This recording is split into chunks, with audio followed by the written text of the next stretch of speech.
आज हम लोग क्लास 10 का अर्थशास्त्र का दूसरा चैप्टर पढ़ेंगे। पाठ का नाम है भारतीय अर्थव्यवस्था के क्षेत्र। सबसे पहले देखेंगे कि अर्थव्यवस्था किसे कहते हैं। पहला हेडिंग आपका होता है अर्थव्यवस्था। अर्थव्यवस्था अर्थव्यवस्था किसे कहते हैं, ध्यान देंगे आप सभी लोग। किसी भी देश की किसी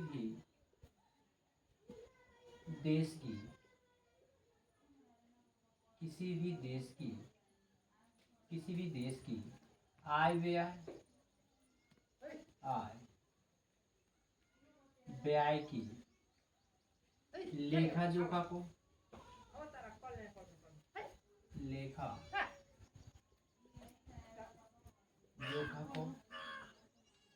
अर्थव्यवस्था के नाम से जानते हैं। तेर बोलो, धीरा आवाज है। अर्थव्यवस्था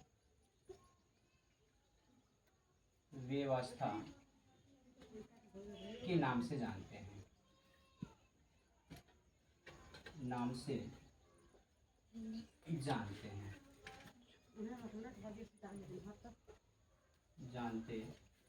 ध्यान दीजिए, अर्थव्यवस्था किसे कहते हैं। आपको बताया किसी भी देश की आय व्यय की लेखा जोखा को अर्थव्यवस्था के नाम से जाना जाता है। दूसरा नंबर बात आती है कि अर्थव्यवस्था को कितने भागों में बांटा गया है। तो ये बांटा गया है 3 भागों में। कितने भागों में? 3 भागों में। अब ध्यान देंगे, अब वह 3 भाग कौन कौन सा है। तो पहला नंबर है आपका प्राथमिक क्षेत्र। प्राथमिक क्षेत्र और दूसरा नंबर है आपका द्वितीय क्षेत्र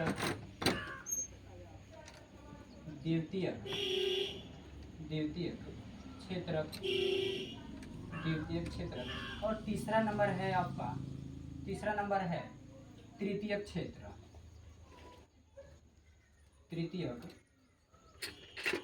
क्षेत्र। ध्यान देंगे, ये आपके 3 भाग हो गए, प्रथम क्षेत्र, द्वितीय क्षेत्र और तृतीय क्षेत्र।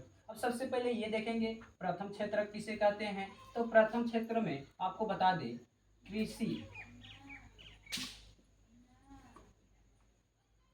कृषि से जितने भी कार्य किए जाते हैं उसे प्रथम क्षेत्र के नाम से जाना जाता है। द्वितीय क्षेत्र में आपका हो जाता है विनिर्माण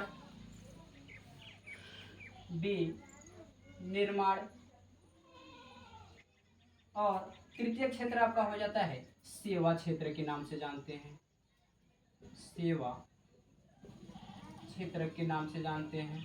विनिर्माण क्षेत्र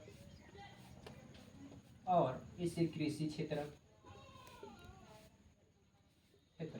ध्यान दीजिए, प्राथमिक क्षेत्र था आपका, इसमें कृषि आपका आ जाता है, द्वितीय क्षेत्र में विनिर्माण क्षेत्र का आ जाता है और तृतीय क्षेत्र में सेवा क्षेत्र का आ जाता है। अब सबसे पहले ये देखेंगे कि प्राथमिक क्षेत्र आखिर कहते किसको हैं। तो पहला हेडिंग आपका आता है प्राथमिक क्षेत्र।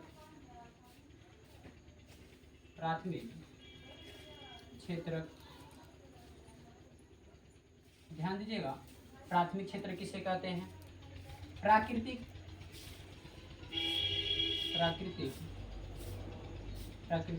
संसाधनों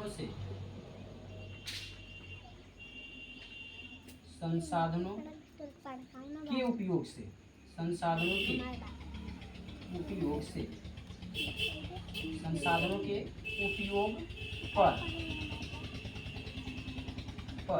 आधारित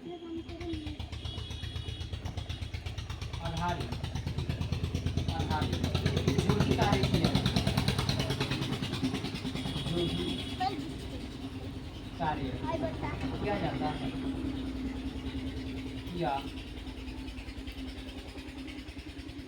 किया जाता है उसे प्राथमिक क्षेत्र के नाम से जानते हैं। प्राथमिक क्षेत्र के नाम से जानते हैं। क्षेत्र के नाम से जानते हैं।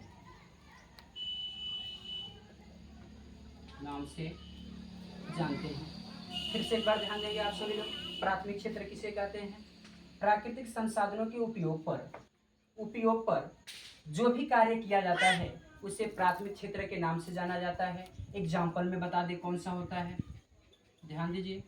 जैसे आपका कृषि हो गया, इसे हम प्राथमिक क्षेत्र के नाम से जानते हैं।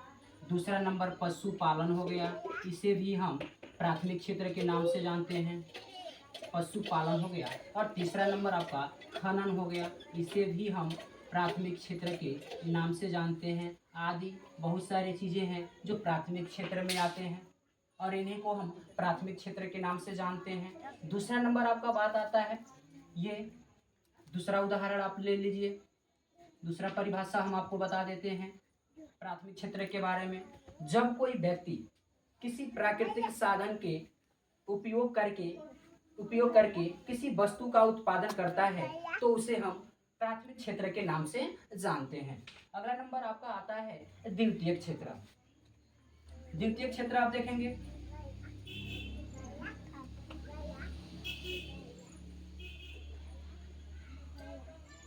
द्वितीयक क्षेत्र देखेंगे, दूसरा नंबर आपका हेडिंग था द्वितीयक क्षेत्र। द्वितीयक क्षेत्र का अब आप लोग ध्यान देंगे, द्वितीयक क्षेत्र किसे कहते हैं? वह क्षेत्र है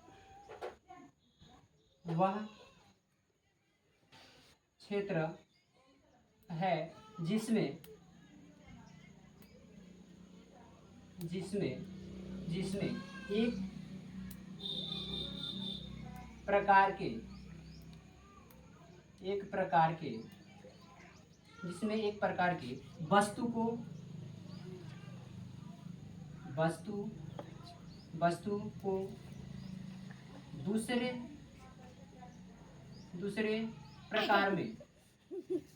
दूसरे प्रकार में परिवर्तित कर दिया जाता है। परिवर्तित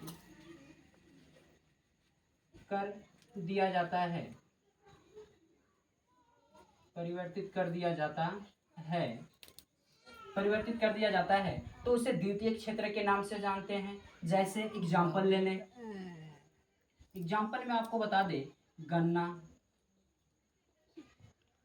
चीनी बनता है। गन्ने ले लीजिए आप लोग। अब गन्ने से आप लोग क्या करेंगे? चीनी का निर्माण करेंगे। ये कौन सा क्षेत्र के नाम से जाना जाएगा? यही आपका द्वितीयक क्षेत्र के नाम से जाना जाएगा। और इसी को द्वितीयक क्षेत्र को हम विनिर्माण क्षेत्र के नाम से भी जानते हैं। ठीक है, अगला नंबर आपका आता है विनिर्माण।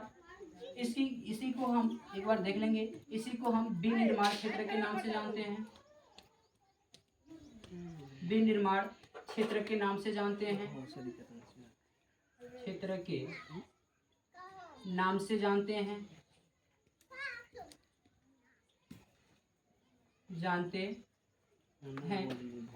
द्वितीय क्षेत्र को विनिर्माण क्षेत्र के नाम से जानते हैं। जैसे मनुष्य के द्वारा मशीन और औजारों का उपयोग करके सामान बनाने की क्रिया को हम विनिर्माण क्षेत्र के नाम से जानते हैं। एग्जाम्पल में आपको बता दें विनिर्माण कैसे होता है। जैसे आप ले लीजिए मिट्टी से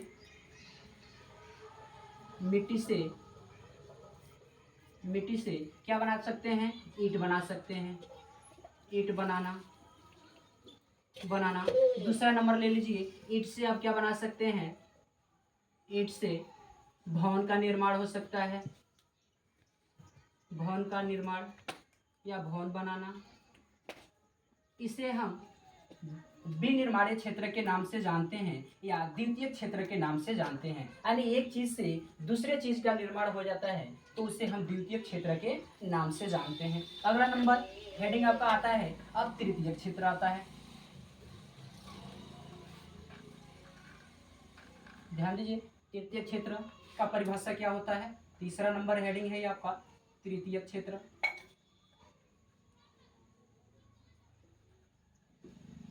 तृतीय क्षेत्र। अब ध्यान दीजिए, तृतीय क्षेत्र किसे कहते हैं? वह क्षेत्र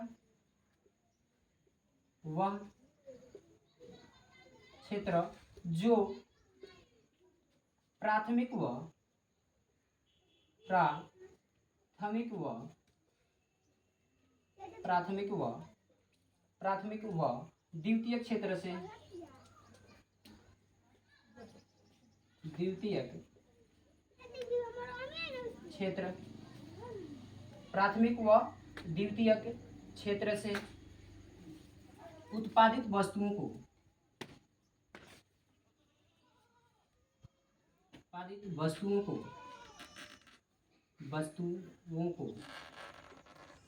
वस्तुओं को बाजार तक पहुंचाने की प्रक्रिया को बाजार तक पहुंचाने की प्रक्रिया को पहुंचाने की प्रक्रिया को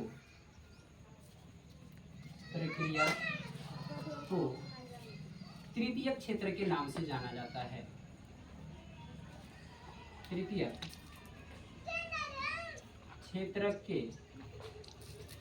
क्षेत्र के नाम से जाना जाता है। नाम से जाना जाता है। ध्यान दीजिएगा फिर से।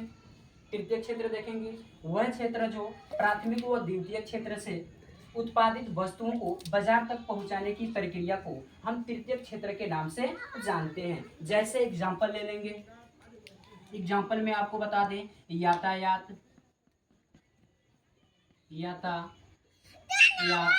दूसरे नंबर हम आपको बता दें आपका हो जाएगा व्यापार और तीसरे नंबर में हो जाएगा बैंकिंग और इसके बाद से ले लीजिए आप बीमा।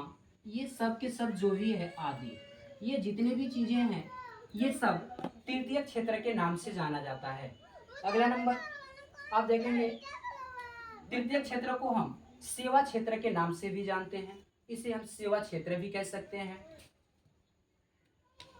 अब देखेंगे अगला नंबर सेवा क्षेत्र में अगला हेडिंग आप सेवा क्षेत्र कैसे कह सकते हैं, ध्यान दीजिएगा। सेवा क्षेत्र में आप सभी लोग ध्यान दीजिए। जैसे आप सेवा में बहुत सारे लोग लगे रहते हैं। जैसे एक शिक्षक भी है वो भी आपका सेवा करता है, एक डॉक्टर हो गया वो भी आपका सेवा करता है, वकील भी आपका सेवा करता है, एक नाई भी होता है वो भी आपका सेवा करता है और एक धोबी भी होता है वो भी आपका सेवा करता है। तो सेवा क्षेत्र में जो भी पाए जाते हैं उसी को हम तृतीय क्षेत्र के नाम से जानते हैं। अगला नंबर आपका आता है आर्थिक क्रिया किसे कहते हैं। अगला हेडिंग आपके बुक में दिया होगा आर्थिक क्रिया।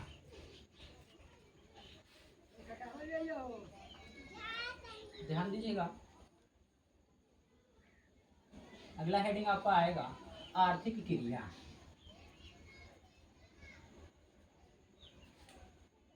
आर्थिक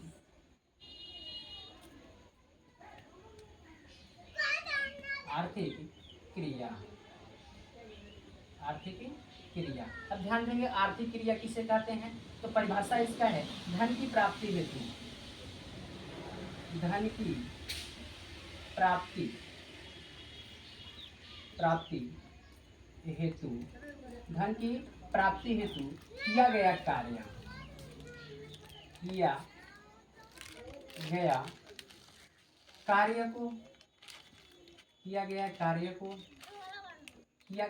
कार्य को आर्थिक क्रिया के नाम से जानते हैं। आर्थिक क्रिया के नाम से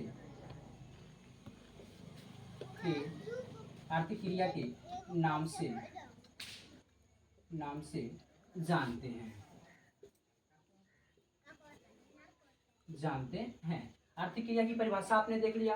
धन की प्राप्ति हेतु किए गए कार्य को आर्थिक क्रिया के नाम से जानते हैं। अब ध्यान दीजिए आर्थिक क्रिया को दो क्षेत्र में बांटा गया है। वो दो क्षेत्र कौन कौन सा है तो ध्यान दीजिएगा। आपका पहला नंबर हो जाएगा, ये दो क्षेत्र हो गया। पहला नंबर हो जाएगा आपका संगठित क्षेत्र,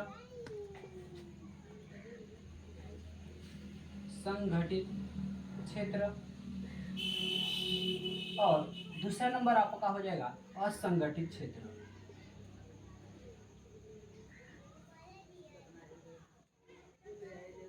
असंगठित क्षेत्र। असंगठित क्षेत्र। सबसे पहले अब ये देखेंगे कि संगठित क्षेत्र किसे कहते हैं।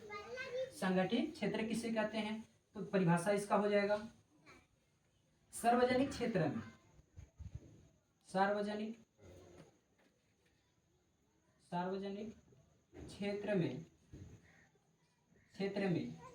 किया गया कार्य,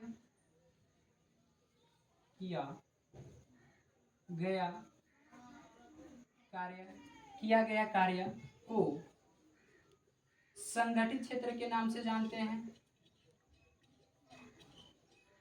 संगठित क्षेत्र के नाम से जानते हैं।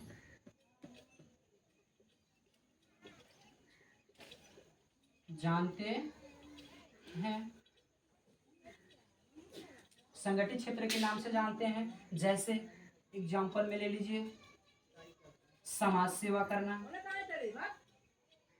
समाज सेवा करना, समाज सेवा करना, ये संगठित क्षेत्र हो जाता है। अगला नंबर आपका आता है असंगठित क्षेत्र। अब ये देखेंगे कि असंगठित क्षेत्र किसे कहते हैं, तो जो निजी क्षेत्र में,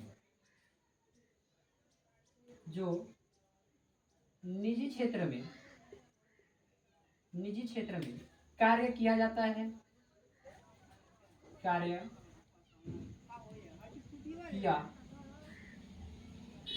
किया जाता है, उसे असंगठित क्षेत्र कहते हैं।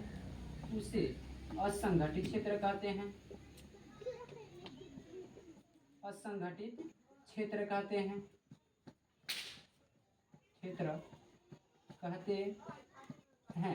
ध्यान दीजिए, आपको आर्थिक क्रिया के दो रूप हमने बताया। पहला था संगठित क्षेत्र और दूसरा नंबर था असंगठित क्षेत्र। संगठित क्षेत्र में आपको बताएं, सार्वजनिक क्षेत्र में किए गए कार्य को हम संगठित क्षेत्र के नाम से जानते हैं। एग्जाम्पल में आपको बताएं, समाज सेवा करना। दूसरा नंबर असंगठित क्षेत्र में बताए, जो निजी क्षेत्र का कार्य किया जाता है, यानी अपना खुद का कार्य किया जाता है, उसे असंगठित क्षेत्र के नाम से जाना जाता है। जैसे अपना खुद का कार्य कर रहे हैं, तो एग्जाम्पल में आप बता दें कि आप लाभ कमा रहे हैं, लाभ कमाना, ये आपका असंगठित क्षेत्र में आता है। अगला नंबर आपका नेक्स्ट वीडियो में अब यही आएगा, प्राथमिक क्षेत्रक, द्वितीय क्षेत्रक, तृतीय क्षेत्र किसे कहते हैं, वो नेक्स्ट वीडियो में आपको बताया जाएगा। तब तक के लिए इतना ही।